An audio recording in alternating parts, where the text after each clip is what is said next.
Assalamualaikum warahmatullahi wabarakatuh.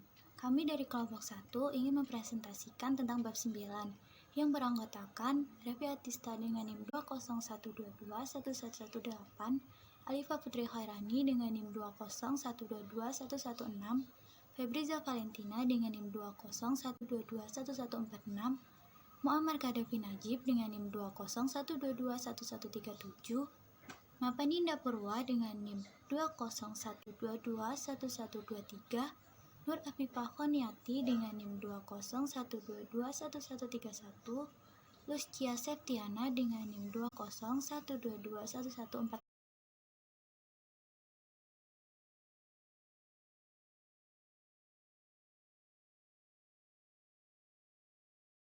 Yang pertama ini mengenai belajar sholat dengan bisindo untuk mahasiswa tuli.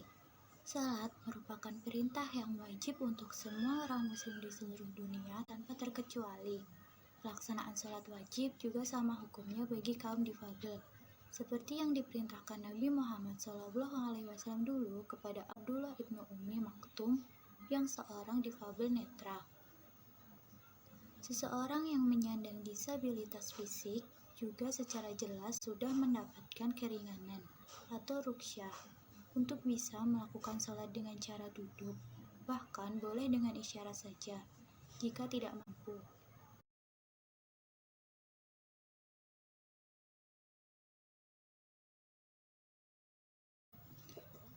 Pendengaran dan bicara menjadi hambatan bagi orang-orang tuli, padahal dalam beberapa ibadah, mengucapkan bacaan atau doa diwajibkan dan menjadi rukun yang harus dikerjakan. Pusat Layanan Difabel atau PLD mempunyai tanggung jawab resmi dari kampus untuk mendampingi layanan pada mahasiswa difabel di kampus UIN Sunan Kalijaga.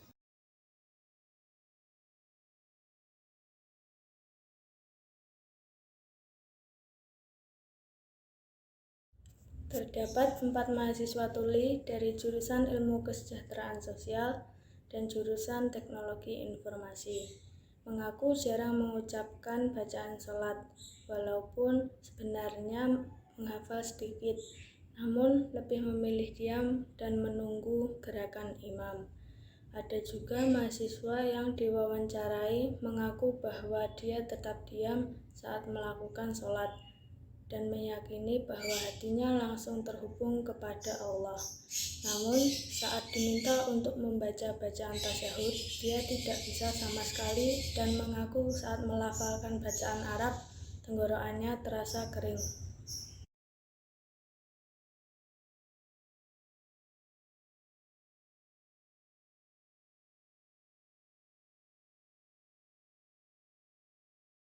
Keagamaan mahasiswa tuli UIN Sunan Kalijaga masih kurang, bahkan pada level peribadahan dasar yang dilakukan sehari-hari seperti sholat.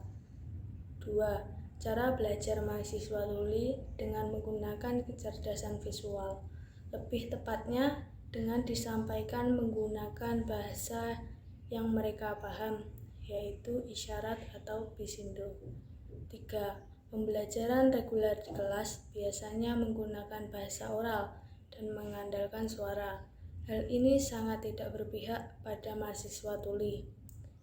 Penulisan pembelajaran adaptif untuk difabel masih jarang ditemui pada naskah akademik maupun kebijakan.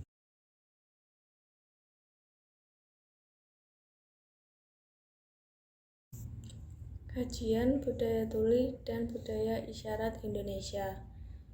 Eksistensi komunitas tuli dalam kegiatan sehari-hari kurang familiar dalam masyarakat pada umumnya. Bahkan ada yang belum pernah menjumpainya sama sekali dalam hidupnya. Hal ini disebabkan karena kurang sosialisasi pendidikan difabilitas yang dilakukan pemerintah dan aktivis difabel kepada masyarakat luas. Kata bisu seolah-olah tidak bisa bicara dan menyampaikan pesan sama sekali, padahal orang tuli masih bisa berkomunikasi dengan bahasa isyarat. Istilah tuli dengan T kecil berarti orang yang tidak bisa mendengar, sedangkan untuk istilah tuli dengan menggunakan T besar, hal ini berfungsi untuk sekelompok tuli yang menyebarkan bahasa isyarat dan sebuah budaya.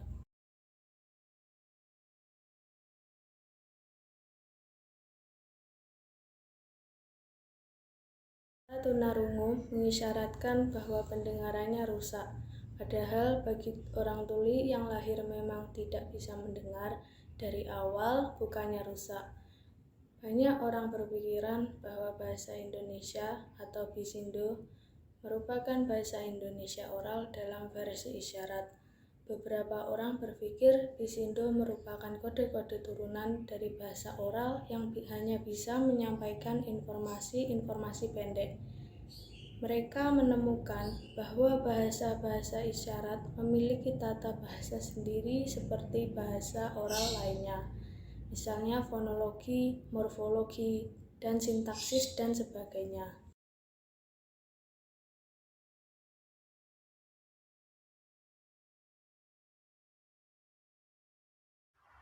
Sholat dan ruksah. Hukum sholat wajib. Perintah sholat wajib disampaikan kepada Nabi Muhammad. Pada saat peristiwa Isra Mi'raj, barang siapa mengerjakan sholat ini dengan penuh keimanan dan keikhlasan, niscaya akan memperoleh pahala 50 kali sholat. Hukum wajib sholat menurut Syekh Muhammad Ibnu Qasim. Pertama, agamanya harus Islam dibuktikan dengan membaca syahadat. Yang kedua, sudah balik atau dewasa. Yang ketiga, sudah berakal dan tidak diwajibkan bagi orang gila atau bodoh.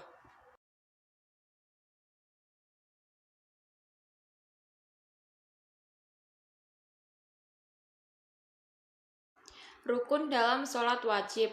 Rukun merupakan hal-hal yang harus dilakukan ketika sholat secara berurutan mulai dari gerakan hingga bacaannya. 18 rukun dalam sholat wajib. Yang pertama, niat dalam hati. Kedua, berdiri bagi yang mampu. Ketiga, membaca takbiratul ihram. Yang keempat, membaca surat Al-Fatihah. Yang kelima, rukuk. Yang keenam, tumak ninah dalam rukuk.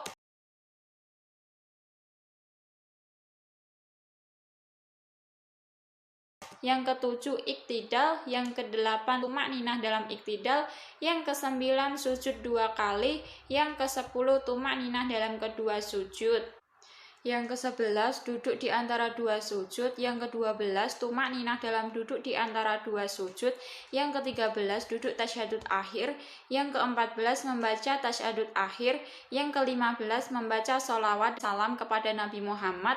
Yang ke-16, membaca salam yang pertama. Yang ke-17, niat untuk keluar dari sholat. Yang terakhir, dikerjakan secara tertib.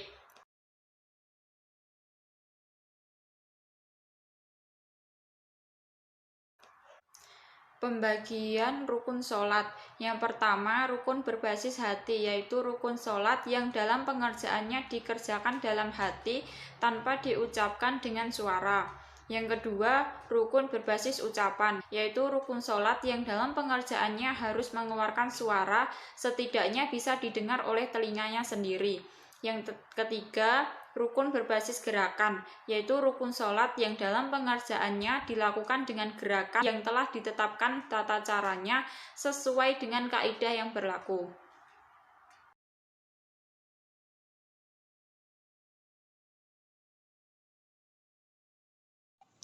C. Rukhsah, keringanan dan marid bagi atau orang yang sakit. Rukhsah yaitu keringanan-keringanan yang mengkhususkan hukum menjadi lebih mudah. Biasanya, keringanan ini diberikan untuk orang sakit atau bepergian. Dalam kajian fikih klasik maupun kontemporer mendeskripsikan beberapa alternatif yang dapat dilakukan jika terdapat orang yang tidak bisa berdiri. Keringanan yang diberikan seperti boleh duduk seperti di tasyahud awal, atau jika masih kesulitan diperbolehkan sholat dengan tidur. Kalau masih belum bisa dengan tidur, maka diperbolehkan dengan menggunakan isyarat saja.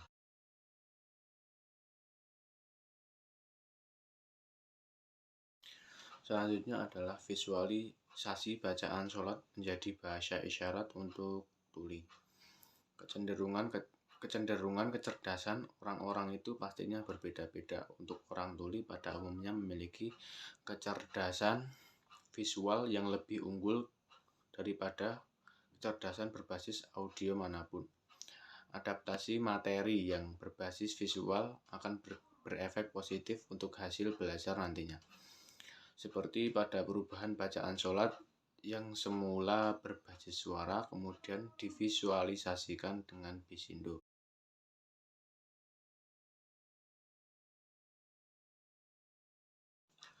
Terdapat salah satu mujtahid fikih yang bernama Ibnu Hazm mengeluarkan fatwa tentang tunawicara bahwa saat ingin menjatuhkan talak kepada istrinya bisa dengan semaksimal suara yang bisa ia keluarkan atau dengan bahasa isyarat dengan jelas bahwa ia menjatuhkan talak. Penggunaan bahasa isyarat menjadi opsi untuk menyampaikan sesuatu yang berkaitan dengan agama Islam. Hanya saat menurut Ibnu Qudamah, ia tidak boleh menjadi imam sholat karena perlu membaca dan mendengarkan suaranya kepada jamaah.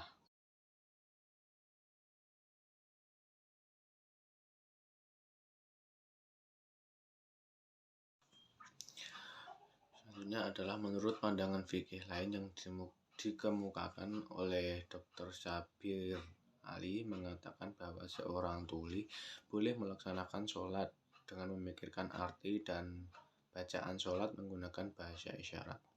Allah pasti mengetahui apa saja yang difikirkan oleh hambanya sewaktu sholat dan Allah juga mengetahui semua bahasa yang ada di muka bumi ini. Orang yang bisa mendengarkan umumnya bisa melakukan dua hal sekaligus, yaitu membaca dan memikirkan. Karena dua hal tersebut merupakan dua hal yang berasal dari sumber yang berbeda. Berbeda dengan orang tuli yang tidak bisa mengucapkan bacaannya dan ia hanya bisa melalui pikirannya. Selanjutnya, visualisasi bacaan sholat menjadi bahasa isyarat untuk tuli. Acuan dalam visualisasi bahasa isyarat Quran Surat Al-Fatihah ada pada YouTube yang diproduksi oleh Quran ID Project yang berjudul Al-Fatihah in Sign Language #Quran ID Project Isyarat dengan link sebagai berikut. Sayangnya, video isyarat seperti ini masih sangat jarang ada orang baik yang berbagi ilmunya di YouTube maupun di platform lainnya. Sepanjang pencarian hanya ada Quran Surat Al-Fatihah, Al-Ikhlas, Al-Falaq, dan An-Nas. Sedangkan bacaan surat lainnya tidak ada dan belum menemukannya. Sehingga kami melakukan ijtihad dibantu oleh 3 unsur lain yang memang dibutuhkan, yaitu orang yang ahli tafsir agama, orang ahli bahasa isyarat, dan orang yang bisa menggabungkan keduanya melalui bahasa isyarat.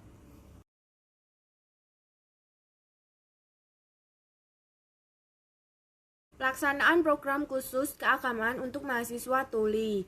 Untuk mengetahui hasil pembelajaran setiap siklus tindakan, diperlukan adanya observasi lapangan pada saat mengajar. Tujuan utama penelitian yaitu subjek bisa mempraktikkan sholat dengan baik dan benar. Sedikitnya memerlukan 4 siklus yang dibutuhkan mahasiswa tuli di PLD UIN Sunan Kalijaga untuk bisa mempraktikkan ibadah sholat dengan benar mulai dari gerakan hingga bacaannya.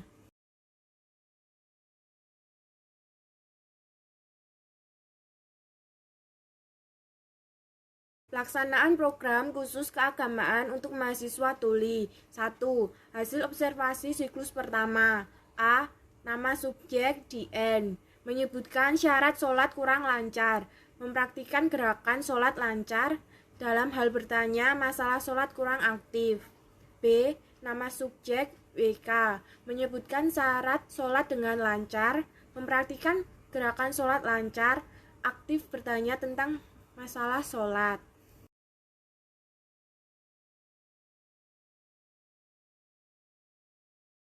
Dua, hasil observasi siklus kedua. A. Nama subjek DN. Menyebutkan alasan visualisasi dengan lancar. Mempraktikkan bacaan sholat dalam bisindo dengan lancar. Hafalan bacaan sholatnya dalam bisindo juga lumayan, tetapi kurang aktif dalam menyampaikan masalah bab sholat. B. Nama subjek WK. Menyebutkan alasan visualisasi dengan lancar. Mempraktikkan bacaan sholat dalam bisindo kurang lancar. Hafalan bacaan sholatnya dalam Besindo kurang lancar, tetapi aktif dalam menyampaikan permasalahan pelihar sholat. Pelaksanaan program khusus keagamaan untuk mahasiswa tuli. 3. Hasil observasi siklus ketiga. A. Subjek DN menyampaikan alasan visualisasi dengan lancar, menyebutkan syarat sholat dengan lancar, mempraktikkan gerakan sholat juga lancar, mempraktekkan bacaan sholat sampai sholat Al-Fatihah. B. Subjek WK menyampaikan alasan visualisasi dengan lancar, menyebutkan syarat sholat dengan lancar, mempraktekkan gerakan sholat dengan lancar, mempraktekkan bacaan sholat sampai surat Al-Fatihah.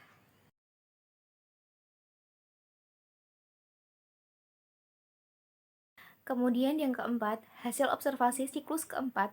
A. Subjek DN mempraktikkan bacaan sholat hafal namun masih kurang. B. Subjek WK mempraktikkan bacaan sholat hafal dengan lancar.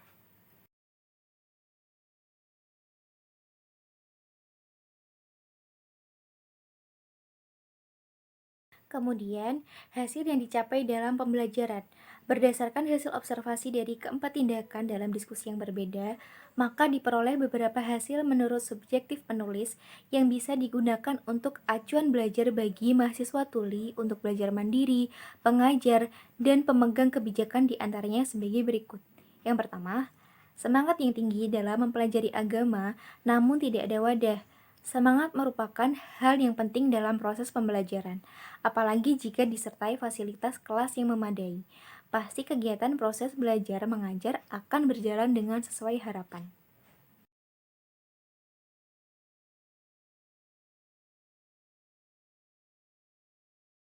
Kemudian yang kedua, materi pembelajaran yang sesuai mempercepat pemahaman. Materi pembelajaran yang disampaikan hendaknya disampaikan dengan diselaraskan dengan kebutuhan dan tingkat pemahaman mahasiswa, sehingga materi yang disampaikan dapat dimengerti dan proses pembelajaran akan berjalan dengan lancar. Yang ketiga, penggunaan bahasa isyarat mempermudah tuli belajar. Dalam proses pembelajaran dengan mahasiswa yang tuli, penggunaan bahasa isyarat sebagai bahasa utamanya sangat efektif dalam menyampaikan materi, sehingga informasi dan materi dapat tersampaikan dengan baik dan mahasiswa tuli dapat memahami materi dengan baik.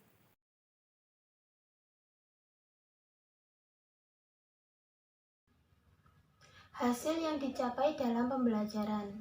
Yang keempat yaitu materi visual dan praktek lebih mudah dipahami. Memori yang dimiliki oleh mahasiswa tuli lebih berbasis visual, karena praktek yang diajarkan dapat mengakar dalam otaknya. Yang kelima yaitu mahasiswa tuli sulit menghafal, akan tetapi mudah memahami. Mahasiswa tuli lebih mudah memahami daripada menghafal, dikarenakan hafalan bagi mereka adalah suatu hal yang abstrak.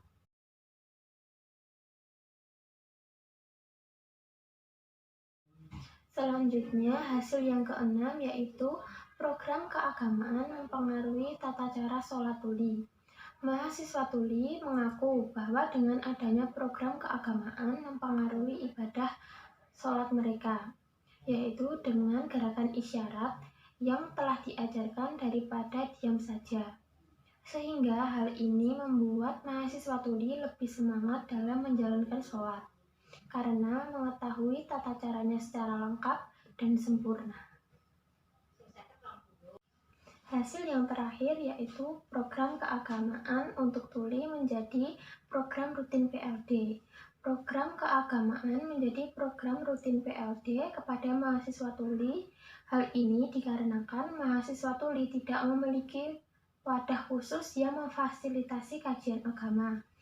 Oleh karena itu, program ini dijalankan sebagai program mingguan yang membahas mengenai kajian keagamaan untuk mahasiswa tuli di PLD. Sekian dari kelompok kami, kurang lebihnya mohon maaf. Wabillahi taufiq wal hidayah. Wassalamualaikum warahmatullahi wabarakatuh.